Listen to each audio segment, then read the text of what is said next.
Welcome back to Every Other Karl. I'm Karl, and today I want to show you one of the best improvements I've made to my kitchen ever, which was installing this reverse osmosis water filtration system. I am not sponsored by this brand. I just picked one that was highly rated and highly reviewed, and it was on a great sale. I'll leave a link to one that I got in the description below.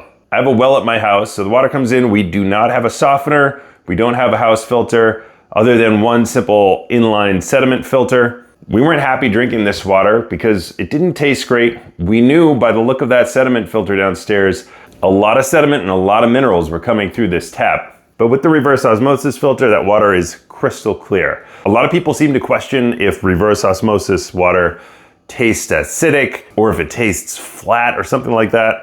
I happen to really like the taste of this water. I installed this system almost 6 months ago and it has given me zero problems. It's very hands-off. There have been no leaks and it was very easy to install. So I want to show you the process so that you know that you can actually do this yourself without calling a plumber and without flooding your house. First step is inventory the parts and read the directions to properly insert the correct filters into the correct housings. They're pretty clearly marked. This is actually a 6-stage system that requires no electricity. I'm no expert on filters, but looking at their product description, it says Stage 1 is a sediment filter that removes larger particles. Stages 2 and 3 are activated carbon filters that absorb things like chlorine and microplastics. Stage 4 is the reverse osmosis membrane that reduces 99.99% of total dissolved solids like lead, fluoride, and other forever chemicals. And then stages 5 and 6 polish the water to improve taste and reintroduce calcium carbonate to increase alkalinity.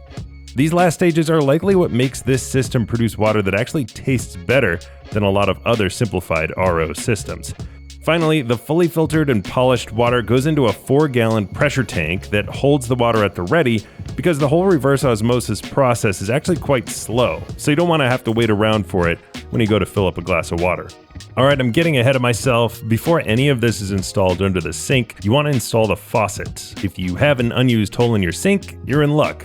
Just drop the lines down and tighten the nut on the underside of the hole. In case your sink doesn't already have a hole like I did here, this was for a soap dispenser. It's pretty easy to drill one anyway.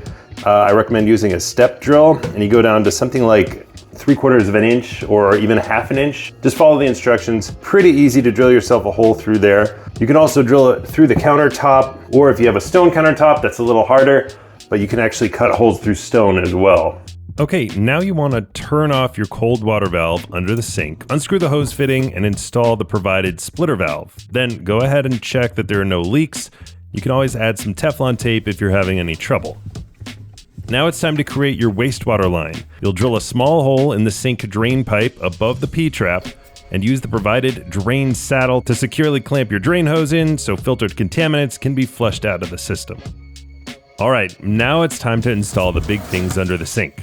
Use some Teflon tape to add the valve to the top of the pressure reserve tank, and then slide your filter housings into the side or back of the cabinet. Alternatively, all of these units can actually be installed in the ceiling of the floor below your kitchen, and then the lines can simply be run up through the floor into your sink's cabinet. That'll save you some space in the cabinet.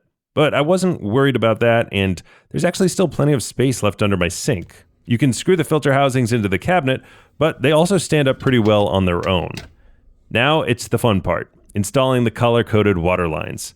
First, pull the pill-shaped plugs out of every quick connect hole and then follow the directions to connect the correct lines. For me, it was black to waste, white up to the faucet, red to the feed line, and yellow to the pressure tank. Make sure you push all the hoses in firmly until you feel them sort of click into place. Then turn on the water and check for leaks.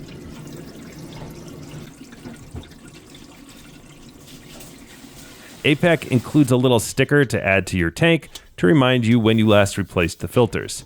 Stick that on and the install is done. But you're not ready to drink a glass of water just yet. You're actually supposed to now let the system fill up for about 2 or 3 hours, then run the water for about 10 minutes or so until it's empty, and then do that again another 1 or 2 times to completely flush the system of any dust or carbon fines that might be left over from manufacturing. Then you're ready to taste your water. And maybe even test your water. So something I've been really curious about and I haven't done yet is actually testing the difference between the tap water and the filtered water. I got this simple test kit. Actually, this one's from CVS. It's called Safe Home. It tests for 12 parameters. It looks at total chlorine, free chlorine, hardness, alkalinity, nitrate, nitrate fluoride, carbonate, bicarbonate, iron, copper, calcium, and pH levels. And there's a lot of different kinds of these test kits. I'll leave a link to this sort of thing in the description below in case you're interested. So I'm gonna go ahead and fill up both of these jars, one with the tap water, one with the filtered water, and we'll see what we get on our little chart here. This is also a good chance to see the different pressure levels of how fast a tap is compared to the pressure that you get out of this filter. And I'm just going cold water on the tap.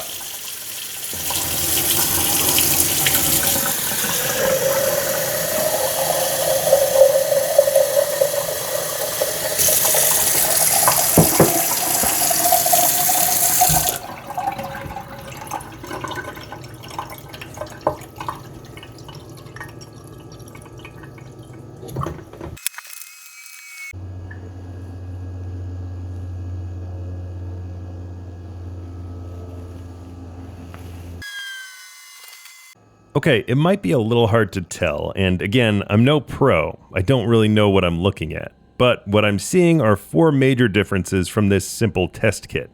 The strip on the left is the regular unfiltered water from my well. The one on the right is the filtered water. Right away, the colors at the top are showing that the water hardness levels are basically at the opposite ends of the spectrum. The tap water from my well is very hard, and the filtered water is very soft. Then, the bottom 3 markers are showing that the alkalinity, carbonate, bicarbonate, and pH levels of the tap water are way higher and are on the very low end of the spectrum for the filtered water. The calcium marker, I have no idea what's going on with that. I actually did this test again 2 more times and it always came out the same way. The filter is definitely having a substantial effect. So there's obviously a very big difference between these two.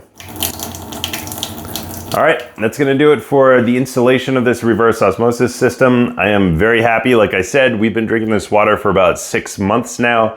It tastes great. We have a few gallon water bottles that we fill up. I take them to work and come back. But the pressure on this, even though it's not the fastest system, it's perfectly adequate for our household. If you're used to filling up water from a spout in your fridge, this is gonna be very similar. It's not as fast as a tap, but for drinking water, I was surprised at how sufficient the pressure and speed of this system is. I'm also really glad that I got the oversized pressure tank. I think having that larger tank really does help when you're trying to fill up a couple gallons, couple pitchers. If we're having a party and we want to fill up pitchers of water, it really does help. Before I end the video, I just wanted to say a quick thank you because this channel just crossed 20,000 subscribers. I don't know when you're going to be watching this video, but a big thank you to anyone who subscribed.